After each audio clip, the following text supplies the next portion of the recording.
In this video, I'm going to talk about how you can sell marketing funnels over Zoom. So if you can't do your sales meetings face-to-face, or if you want to learn how to sell marketing funnels without actually having to be in the room, or maybe you just want to improve your client close rate, that's what I'm going to cover in this video. If you're a funnel builder, go ahead and click subscribe and the little bell notification icon as well, because I produce new videos like this every single week, helping funnel builders like you sell marketing funnels. And if you want to check out my funnel proposal template, which you can download for free, just head to sellyourservice.co.uk/proposal or use the link in the description below. But in the meantime, let's talk about how to sell marketing funnels over Zoom. And the Lord said, "Let there be LEDs." Doesn't look too bad, does it? So the problem is that if you want to sell marketing funnels, you're not always able to do it face-to-face. I personally like selling face-to-face, but I understand why, perhaps in the literal climates and conditions that we are facing today, you might not be able to do that. But also, it opens up a world of possibility to be able to successfully pitch and close $10,000, $20,000, $30,000 projects or pound projects to customers without necessarily having to be in the room. It's difficult selling in general, selling marketing funnels to customers, and you might feel that doing it over Zoom might reduce the likelihood of closing the sale, but that's not actually true. Lots of funnel builders feel that they should sell face-to-face. That's not actually the case. And in fact, selling over Zoom and doing it over a Skype call or over Zoom or whatever can actually increase the chances of you generating the sale there and then. What a lot of funnel builders do is they'll typically send the proposal out to the customer, and after having an initial meeting, they'll send it to them in an email and say, hey, have a look over it. Let me know if you've got any questions. And that is plainly the wrong thing to do. And in fact, I believe that you should hold on to the proposal. We'll talk about that in a little bit. You should try and close them over Zoom. So if anything, rather than seeing this as an opportunity to start kind of counteracting the fact that we can't sell face-to-face, this is actually going to be a method that you can use to increase sales even if you can meet face-to-face. The first thing is to use a proposal template. As I've mentioned already, I've actually got a proposal template. You can head to sellyourservice.co.uk/proposal to download that template. What that's going to allow you to do, even though you are doing this over Zoom, is give you a structured agenda for the call. The way that I like to use it is treating the proposal a bit like a presentation template. So I'll actually go on to Zoom and I'll share the screen of the proposal template. If you head to betterproposals.io as well, I've got a link to that down below as well. I've actually got my marketing funnel proposal template in there, and Adam and his team have done an amazing job of making it look amazing and really fancy. So you can actually have it on the screen and walk through the proposal steps with the customer on the call. Don't give the proposal to the customer until you get to the investment page. It's a really classic mistake. Many customers just want to see the price, but what you're going to do is on the call run through each stage that I give in the template. And if you've seen any of my other videos, I talk through how we talk about their problems and where they want to be and what they've got now and what the solution is, and talking through those sections and getting them to buy in to each and every stage. The way that I present or pitch the call as well is I ask the customer, hey, I just want to jump on a call. We've almost got your proposal ready to go. I just want to run through one last final check, ask a final few questions to make sure that the proposal is everything that you need. They're going to say, yeah, that's great, that's fine. They'll come onto the proposal. You then walk through that template and they're going, yes, that's great, that's fine. And they're buying into it without even realizing that they're actually being sold to. The second thing you'll want to do is actually closing them there and then. Now, this is very scary because the traditional model is to send the proposal to someone,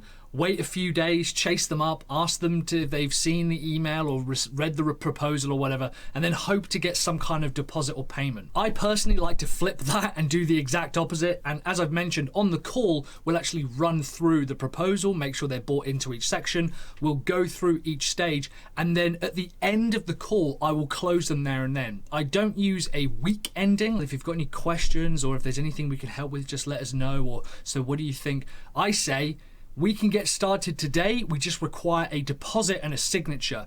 Some of the time they're going to go, fantastic, and they'll actually sign it there and then. They'll give you the payment. If you even tighten up that close and say something along the lines of, we can get started today. We just require a deposit and a signature. I can actually take payment over the phone. What's the long number on the credit card? And you're telling them the exact specific steps they need to get started. If they go, whoa, whoa, whoa, whoa, whoa, we need to think about this, or we need to talk about the price, or we've got a few questions, great. But until you close them, they're not going to bring up those objections. We think that by asking any questions, or is there anything I can help with, that they're going to be honest with us. In actual fact, you need to hold their feet to the fire a little bit and say, look, we're ready to go. You've read the proposal.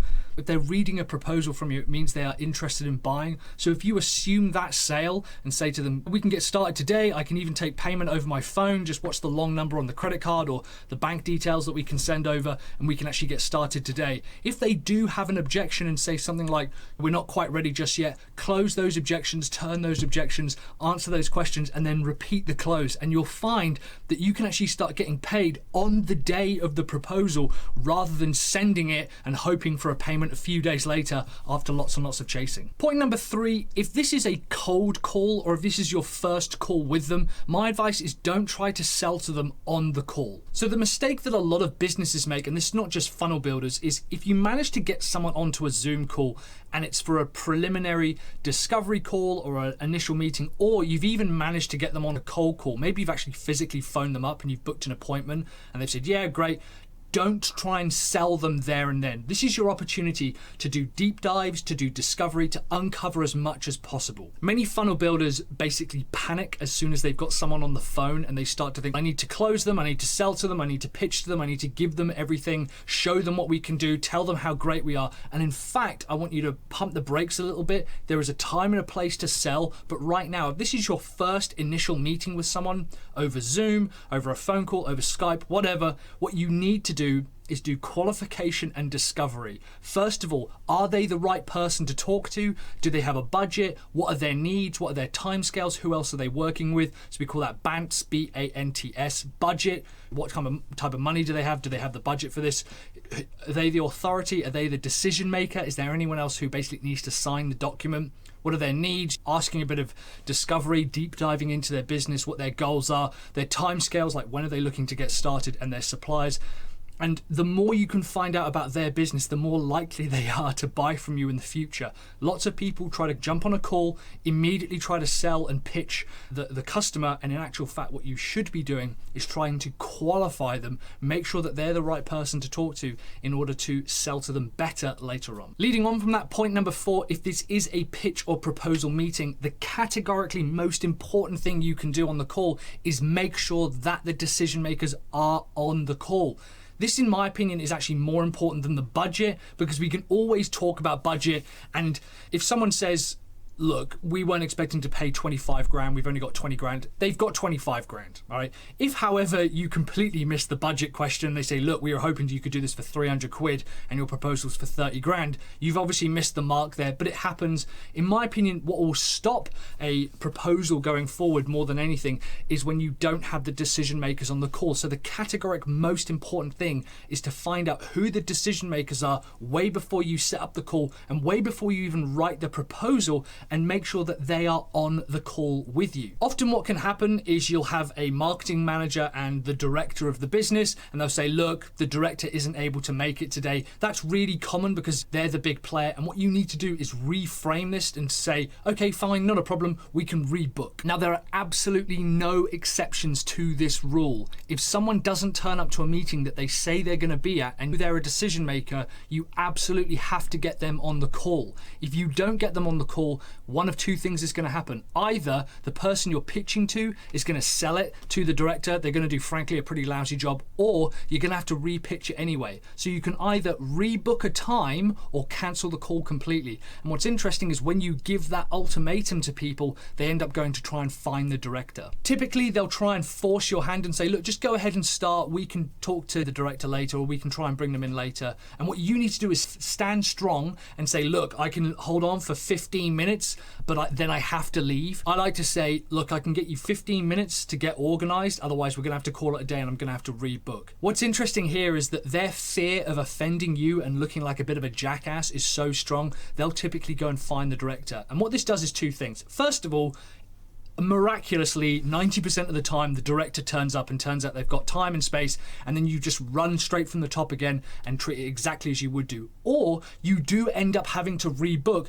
but you walk away and they know that you are not the person to be messed around with. It doesn't happen all the time, and thankful to say it very rarely happens to me anymore. However, it has done in the past, and every single time I've said I can either give you 15 minutes to get the director to come in, or we're going to have to rebook. Very rarely have I had to rebook. Usually they're able to find the director. If you want to learn more about the reframing stuff, I suggest reading the book Pitch Anything by Oren Klaff. It's a very interesting and compelling book about the neuroscience behind why pitching and presenting live works and how to make sure that the right people are on the call. Sometimes, however, the person on the call can blindside you and say, yeah, this is great, we just need to run it past the director. This means they weren't entirely honest with you about who the decision makers are when you were pitching them, which means that they're going to have to repitch it anyway, and it can be a bit difficult to be blindsided. I used to get really pissed off at this and say, so you lied to me, so you told me that you're the decision maker but you're not. But in actual fact, I handle it in a slightly different way now. So what tends to happen is you try to close them, you say, we can take a deposit today and get started, we just require a deposit and a signature, and they go, great, we just need to run this past our director.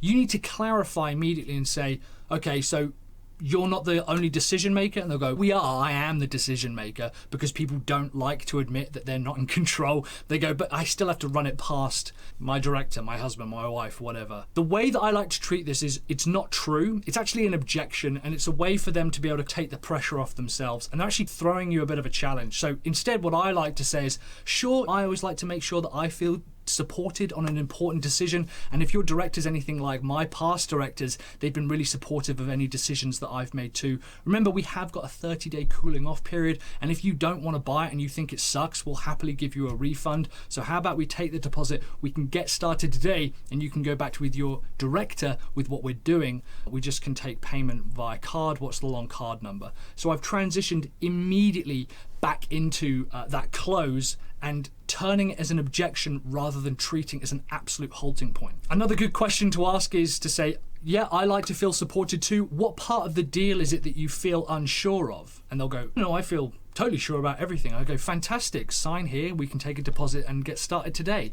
They've just told you that they feel fine with it. Needing to get sign off from a director or any of that kind of shit is nonsense. It's absolute nonsense. If they weren't a decision maker at the time of the qualification call, they're sure as hell not a decision maker now. And if they are, I like to flip it on the person a little bit and poke their ego a bit and say, hey, if you need to go get daddy to hold your hand through this very scary and difficult transition process, I'm willing to do that. And all of a sudden they go, no, I'm the big player, I'm the big man, I wear the big boy pants and I can do it. Remember, if you are looking for a proposal template, go ahead and head over to sellyourservice.co.uk/proposal and you can get my template that I run through on calls on Zoom with my customers in order to close them there and then. If you're a funnel builder, make sure you go ahead and subscribe, click the little bell notification icon as well, because I produce new videos like this every single week. I've got another video talking about how I write proposals. I'm going to put it next to me here. This breaks down the framework of the 4 areas that I focus on. It also gets the customer to write the proposal for you,